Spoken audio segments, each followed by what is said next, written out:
Assalamualaikum warahmatullahi wabarakatuh. Nah, di sini saya akan uji apakah distribusi nilai dari dua kelompok, kelompok X dan kelompok Y, menggunakan data tabel di bawahnya. Jadi, saya akan melakukan uji normalitas, korelisasi, dan uji T dari tabel tersebut. Nah, tugas saya yaitu melakukan uji normalitas, korelisasi, dan uji T untuk nilai kelompok X dan kelompok Y. Jadi, saya akan menjelaskan hasil uji untuk kedua kelompok tersebut. Nah, yang pertama kita lakukan itu buka SPS-nya. Ingat untuk memasukkan apa yang akan kita bandingkan di uji normalitas di variable view. Karena kalau di data view itu tidak bisa, dia akan menjadi kegagalan atau error. Kita masukkan nilai X dan nilai Y. Ingat di sini desimalnya dibikin jadi 0.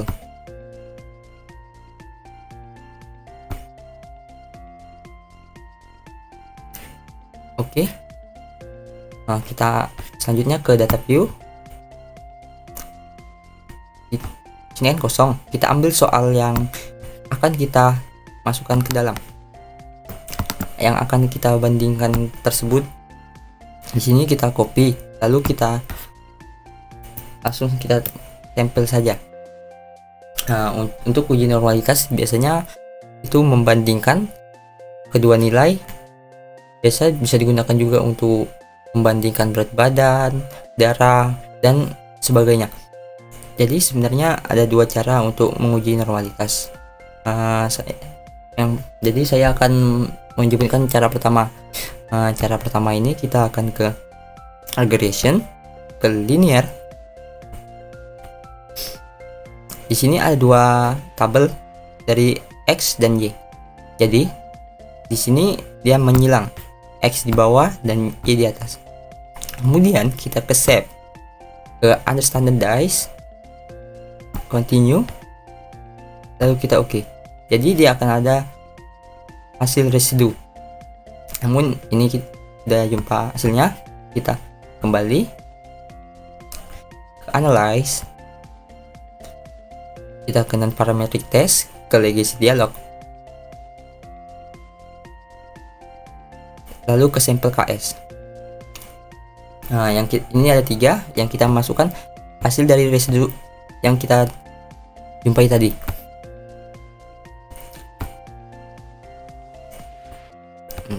Yang kita lihat signifikannya yaitu 0,2. Jadi standar pada signifikan itu 0,05. Jika 0,05 di atas, angka dari signifikan kita di atas 0,05 di atasnya itu positif, sedangkan di bawah 0,05 itu negatif. Oke, untuk cara yang kedua, untuk membandingkan nilai X dan nilai Y, yaitu kita ke descriptive static, ke explore, masukkan nilai X dan nilai Y. Nilai residu tadi tidak perlu dimasukkan lagi. Jadi kita ke float, ke steam, checklist, dan normality for twist di test, juga di checklist. Oke, selanjutnya kita kopikan. Ini test of normality, signifikan 0,2 seperti yang kita cari pada sebelumnya, hasilnya sama. Pada test of normality ini ada dua bagian. Yang pertama Kolmogorov dan kedua Shapiro-Wilk. Jadi Kolmogorov ini dia berada jika responden di atas 30 ke atas, maka menggunakan Kolmogorov. Sedangkan Shapiro-Wilk jika responden berada di 30 ke bawah. Jadi kesimpulannya, uji normalitas dari tabel X dan Y yaitu positif, signifikan 0,2. Oke, selanjutnya kita akan melakukan uji T. Jadi uji T Untuk melakukan uji T itu yaitu nilai perulangan. Jadi kita beri contoh begini saja. Nama, nilai pagi misalnya, dan nilai. Jadi pada ujian ini kita akan mengulang penilaian begitu.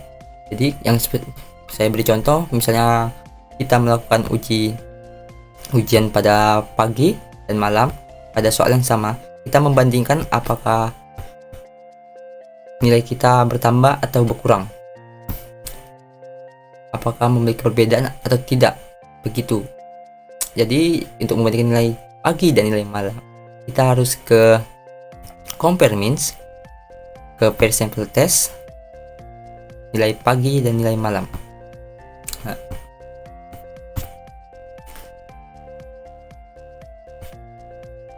bisa kita lihat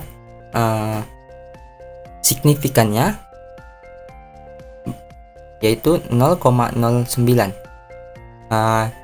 Jadi pada uji tes ini standarnya jika signifikannya di atas 0,05, maka kedua perbandingan dari nilai pagi dan nilai malam itu memiliki perbedaan. Sedangkan pada nilai signifikan di bawah 0,05, nilai pagi dan malam itu tidak memiliki perbedaan. Jadi pada yang kita lihat sini, nilai signifikannya berada di 0,09. Pada kesimpulannya, nilai pagi dan malam memiliki perbedaan. Oke, selanjutnya saya akan melakukan uji korelasi. Jadi uji korelasi itu bertujuan untuk mengetahui tingkat keeratan hubungan antar variabel yang dinyatakan dengan koefisiensi korelasi ataupun koefisiensi korelasi ataupun disebut R. Nah, dengan uji korelasi persen ini kita bisa mengetahui bentuk hubungan antara variabel X dan variabel Y. Apakah hubungannya bersifat positif atau bersifat negatif? Jadi untuk melihat menguji bila tabel X dan tabel Y, kita langsung saja ke analyze, ke correlate, kita ke average, kemudian kita masukkan dua file yang ada ini selain ke yang residu yang telah kita masukkan tadi.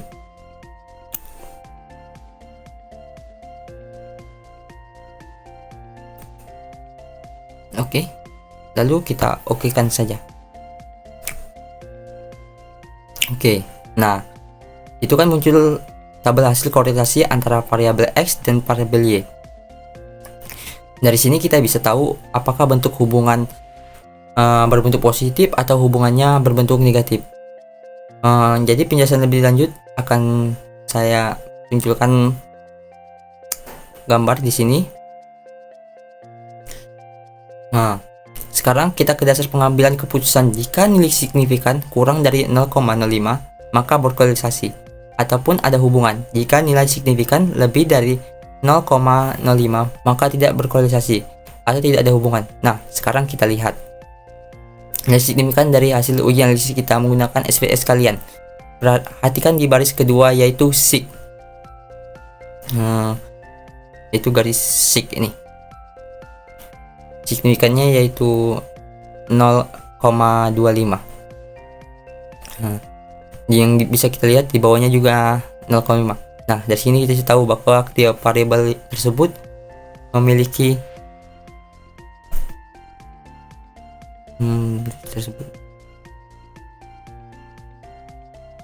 tidak memiliki hubungan ataupun nilai korelasi di atas. Bisa kita lihat juga phasor correlation. Nah, perhatikan tanda di sini. Seharusnya pada kasus tertentu di sini ada minus ataupun negatif. Seandainya tidak ada minus, di depan nilai korelasi itu berarti bentuk hubungannya adalah positif. Nah, sekarang kita cek pedoman derajat hubungannya. Hubungan dari Pearson correlation yaitu 0,39. Nah, kita lihat di sini pedoman derajat hubungannya berada di korelasi lemah. Jadi bisa kita simpulkan bahwa hubungan dari nilai X dan Y tidak berhubungan.